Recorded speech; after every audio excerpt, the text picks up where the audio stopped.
Kif tħabbar fid-diskors tal-budget għas-sena d-dieħla, in-nefqa fil-qasam tas-saħħa se tkun waħda rekord u se taqbes il-biljun euro. Tkellem dwar dan id-Deputat Prim Ministru u Ministru għas-Saħħa Chris Fern waqt konferenza tal-aħbarijiet bit-tema Malta ċertezza u stabbiltà. Il-budget fil-qasam tas-saħħa din is-sena huwa budget record. Il-fuq minn biljun euro li nkunu qegħdin nonfqu fis-sena li ġejja għal servizz tas-saħħa ġewwa pajjiżna. Ħaddieħor prova jagħti l-impressjoni u prova jagħti l-spin illi konna nkunu konstretti naqsu mill-budget tas-saħħa. Mhux tal-li ma naqqasniex, mhux tal-li żammejnieh l-istess, tal-li qegħdin inżidu biex inkomplu nagħtu servizz eċċellenza lill-poplu Malti b'għawġ.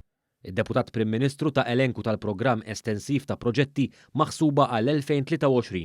Fost oħrajn aċċenna għal proġetti fil-qasam tal-kura primarja li waslu biex fl-aħħar snin infetħu 24 berġa jew ċentru komunitarju. Matul is-sena li ġejja ħaniftħu bereġ ġewwa Birzebbuġa, ġewwa Ħaddingli, ġewwa l-Qala, ġewwa San Pawl il-Baħar, Pembroke u pajjiżi oħrajn. Fis-Siġġievi wkoll. Fl-istess perjodu wkoll se jkun qed jitlesta x-xogħol fiċ-ċentru tas-saħħa ta' Ħalqormi. Id-Deputat Prim Ministru qal ukoll il-budget tas-sena d-dieħla se jippermetti lill-awtoritajiet tas-saħħa jkomplu jżidu l-mediċini fuq il-formularju tal-Gvern hawn nirrefera l-estensjoni tat-tilqima bla ħlas tal-HPV għas-subin, l-introduzzjoni ta' mediċini ġodda għal persuni li jbatu mill-isklerożi multipla, diabete u l-osteoporosi u għal mediċini relatati mas servizzi tal-IVF offruti mill-Art Clinic fost l-oħrajn.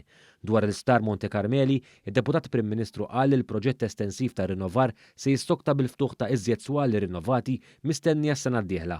Dan fil-waqt li se tissokta l-ħidma sabiex jibda l-bini tal-isptar il-ġdid tal-kura akuta tas-saħħa mentali. Dwar l-Isptar Mater Dei, id-Deputat Prim Ministru irrefera għal proġetti ambizzjużi tal-binja tal-outpatients il-ġdida, tal-parkeġġi l-ġodda, tal-estensjoni tad-Dipartiment tal-Emerġenza, tal-Medical Imaging u l-investiment f'Cardiac Catheterization Suite ġdida. Dan minn barra programm ta' investiment f'apparat aġġornat għall-istess sptar. Tkellem ukoll dwar ir-rinnovar tal-istwali tal-isptar Boffa li se jkunu lesti għall-eventwalità ta' influss ta' pazjenti fl-istaġun tax-xitwa. Fl-istess waqt għaddejjin diversi diskussjonijiet mas-settur privat dwar l-iżvilupp ta' sodod tradizzjonali u l-użu ta' swali tal-operazzjonijiet sabiex jittaffew il-waiting list li żdiedu b'riżultat tal-pandemija. Ħankunu qegħdin is-sena li ġejja niftħu iċ-ċentru kbir reġjonali ġewwa ġdid, ċentru Vincent Moran, fejn nkunu qegħdin noffru servizzi kbar ngħat isfel tal-poplu ta' Malta. Fosthom emerġenza ġdida ġewwa ġdid.